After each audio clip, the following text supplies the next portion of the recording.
Boys உங்கள் லைஃப்பை save பண்ணுறதுக்கான ஒரு மிகப்பெரிய வார்னிங். இப்போ உங்கள் கேர்ள் ஃப்ரெண்ட் கால் பண்ணுறாங்கன்னா நீங்கள் ஃப்ரெண்டோட மேரேஜில் இருந்தாலும் சரி, ஃபியூனரலில் இருந்தாலும் சரி, எக்ஸாமில் இருந்தாலும் சரி, ஏன் சாகிற நிலமையில இருந்தாலும் சரி, அதை அட்டன் மட்டும் பண்ணிடுங்க. அதை இக்னோர் மட்டும் பண்ணிடாது. இறைவனிடம் கையேந்துங்கள். படம் பார்த்து முடிச்சுட்டு கால் பண்ணிக்கலாம். என்ன பண்றோம்? இதுதான் மிஸ்டேக் நம்பர் 1. நம்மளுக்கு வேட்டு கப்பல் ஏறிடுச்சுன்னு அர்த்தம். இந்த ரீல் அமுச்சு விடுவோம். கேட்டடி வித் மீ. ரீல்ஸ் அமுச்சிருக்கோம். இவனுக்கு ரீல்ஸ் பார்க்க மட்டும் டைம் இருக்கும். இரு இன்னைக்கு பண்ணா என்ன மச்சான் ஃபோன் பண்றான். ஹலோ மச்சான். The person you have called is speaking to someone else. யார் கூட பேசிட்டு இருக்க? என்ன விட்டுட்டு முக்கியம் போயிட்டான். வேட்டை ஆரம்பமாயிருச்சு. யாராலையும் காப்பாற்ற முடியாது. ஹலோ சொல்லுங்க சார். என்ன பாப்பா என்ன பண்றீங்க? ஏன் சார் கூப்பிட்டீங்க?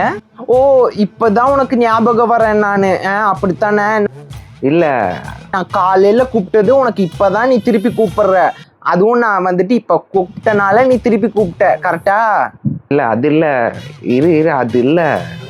சரி யார் கூட பேசிட்டு இருந்த? கூப்பிட்டப்ப லைன் பிஸியா இருந்துச்சு. இந்த ஃப்ரெண்டு ஃபோன் பண்ணியிருந்தான், அதான் அவங்க கூட பேசிட்டு இருந்தேன். ஓ உனக்கு அப்ப ஃப்ரெண்டு முக்கியம் என்னை விட. அப்ப ஓ இங்க ஒருத்தி நான் இருக்கேன், நான் காலையில கூப்பிட்டேன், எனக்கு திருப்பி கூப்பிடணும் அப்படிங்கறதெல்லாம் எதுவுமே கிடையாது. உன் ஃப்ரெண்டு கூப்பிட்டா அவங்க கூட நிறைய நேரம் பேசுவேன். இதுல வந்துட்டு என் கூட பேசுறதுக்கு டைம் இல்ல, ரீல்ஸ் மட்டும் சாருக்கு பாக்குறதுக்கு டைம் இருக்கு. சரி நான் காலையில கூப்பிட்டேன், ஏன் நீ போன் எடுக்கல? காலையில நான் படம் பார்த்துட்டு இருந்தேன். ஓ படம் பார்த்துட்டு இருந்த? என்னை விட உனக்கு படம் தான் முக்கியமா? நான் முக்கியம் கிடையாது அப்படித்தானே? நீ சிசி நந்து, நீ நல்ல படம் பாரு, நல்ல ரீல்ஸ் பாரு, நல்லா உன் ஃப்ரெண்ட்ஸ் கூட பேசு, என் கூட பேசாத. உனக்கு நான் உன் லைஃப்ல முக்கியமே இல்லை அப்படித்தானே? என்னை பத்தி நீ யோசிக்கிறதே இல்லை.